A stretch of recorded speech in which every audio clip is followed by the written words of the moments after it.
A biblical perspective on life, culture and current events. This is 2020 on Vision. Tosh Sturgess filling in this week for Neil on 2020. We're going to talk marriage right now. A source of joy for most and a source of challenges for others. But right now we're going to welcome to Vision a new voice, Dr. Gavin Brown. He's joining us as a practicing clinical psychologist here in Australia. He approaches his clinical work from a Christian worldview, and he's here to share with us a little about his journey into this field, and then later some about a new program that he's making available in Australia called The Art and Science of Love. Welcome to 2020, Dr. Gavin Brown. Thanks, Tosh. Thanks for having me. It's really great to have you along today. I'm looking forward to what you're going to share with our audience here. Gavin, I know a little bit about your past. You served for a while doing Christian ministry, but now you're a full-time practicing psychologist. What made that choice be the pathway for you? Yeah, I guess for a number of years I was working as a high school chaplain with Scripture Union, which was a job that I really loved. That I kind of got to thinking about if there were other ways of helping, and I guess in a deeper way, in a sense, being able to really kind of help people get into the nuts and bolts of their life, I guess, and work on some really ingrained problems. And so that was where I decided to move from chaplaincy into the study of psychology, and then many years later, finally getting there and working as a psychologist from there on. In the Christian world, we hear a lot about Christian counselling, but psychology is a different level of qualification. What made you decide to get that qualification at a level where the professionalism takes you forward into a different realm of operation? What was the thing that made you differentiate between counselling and psychology?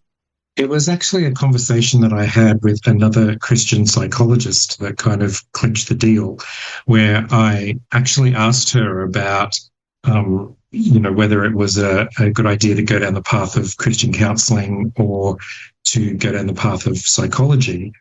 And I want to say there are, lots of fantastic Christian counsellors out there, people that I sometimes refer my clients to. So it's not a statement about Christian counselling in itself. But the thing that she said to me that was actually really pivotal in my life was, she said, Gavin, the world doesn't actually care about Christian counsellors. That the world is not going to largely sit up and take notice of someone who is a Christian counsellor. Now, hopefully they might. But she said, if you go into psychology, then you will have an opportunity to influence, that world, that area of healthcare that a lot of Christian psychologists would just never have access to.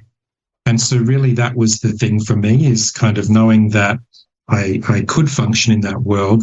That was the choice. And as I said, lots of fantastic Christian counsellors out there. But I think, sometimes we have to maybe leave behind some of our labels to be able to operate in areas of the world where we can actually be salt and light, as Jesus instructed us to do. And speaking about leaving our labels behind there, Gavin, how do you mesh your worldview as a Christian into that very science-driven field of professional psychology? I guess for me, I have a belief that really all wisdom comes from God. And so whether it's science or not, it's still God's wisdom. And definitely, historically, there have been times where psychology and faith or Christianity have been at odds. But I think the reality is, in probably the last kind of 10, 15 years, that the field of psychology has really started to look quite seriously at spirituality as a whole, not necessarily Christianity, but to really look at spirituality and understand that spirituality is significant for everybody, and it obviously has impact on our mental health. There's now a very extensive psychological literature around the effect of forgiveness, even in terms of our physical health. So I think the field of psychology is really starting to come back to we can't just have this purely scientific lens. We actually have to start to look a lot wider. And so I think we're in a time and place where faith and spirituality actually does have the opportunity to speak into not just psychology, but other scientific disciplines as well. Sounds like the need for having leadership and being able to speak into those higher levels of the thought forming of the future of this type of therapy is important. And as we do have the thoughts of God, we do have the best thoughts even over the thoughts of the world, because it's based out of the Word of God. Now, if we were to take a snapshot of the Australian marriage at the moment, how would you see marriage working out in Australia from a clinical perspective? I guess, everybody knows that there's a relatively high divorce rate in our society in general, and rather concerningly, a lot of the research suggests that the divorce rate inside the church is actually not much different from the divorce rate in the world, as we might say.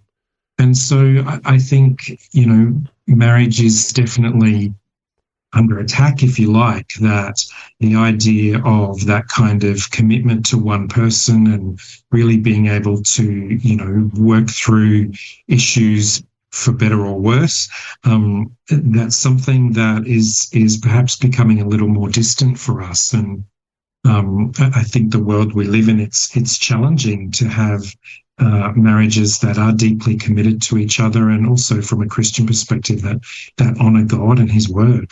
What we're seeing in the land today is a divergence from the foundations of the past, where many new trends and theories are coming in, but coming at marriage from a godly point of view.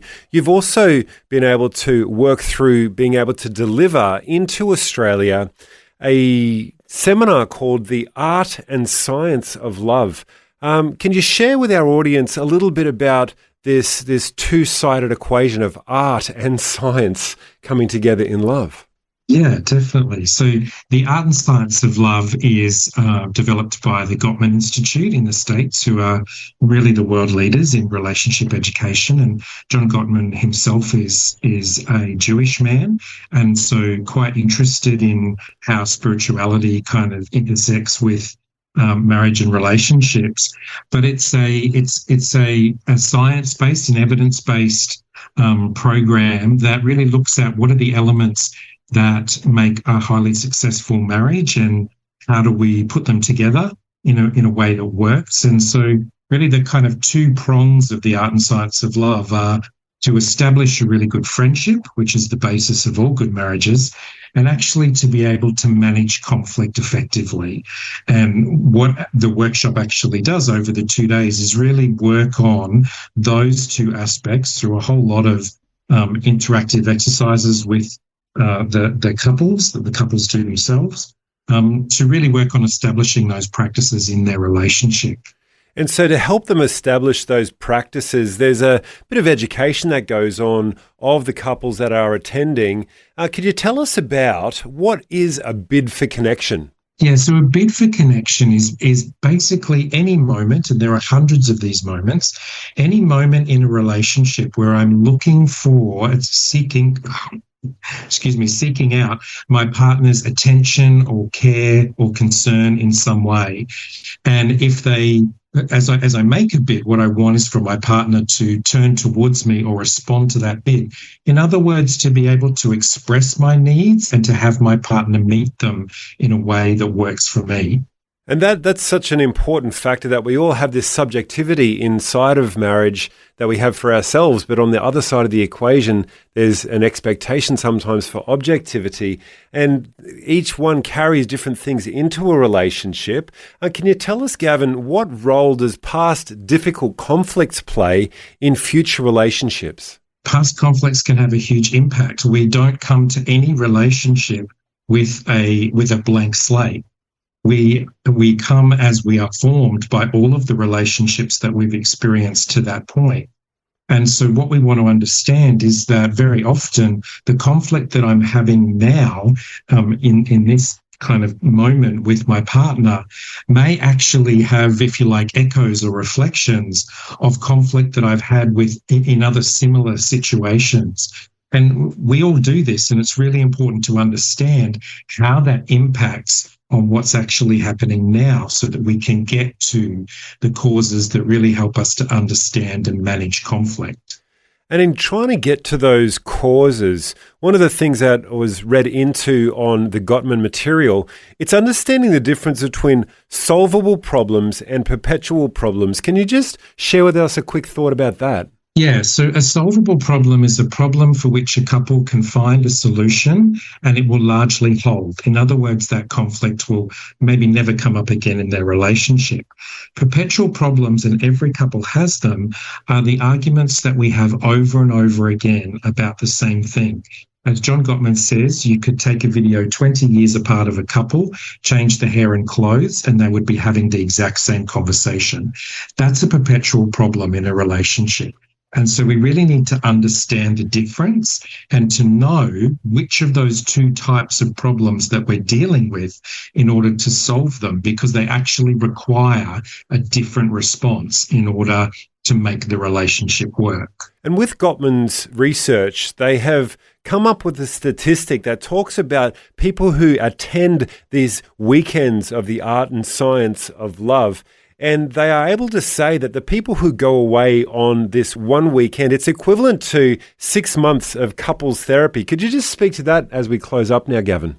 Yeah, it's kind of, almost all of the exercises that we would do in therapy are kind of packed into the workshop. And the couples work on them individually as couples, not in the larger group, but they work on them individually to be able to learn the tools that they need in order to be able to build that friendship and resolve that conflict. And one of my favourite stories really quickly was a couple that came to an ASL weekend. They'd been married it was actually their 50th wedding anniversary the week after. And a few weeks after the workshop, the gentleman actually emailed me and said, essentially, our relationship has never been as good as it is as a result of that workshop. And so it's very encouraging to think that even after all that time, that couple was able to still get a lot of value out of actually working on their relationship, which we all need to do.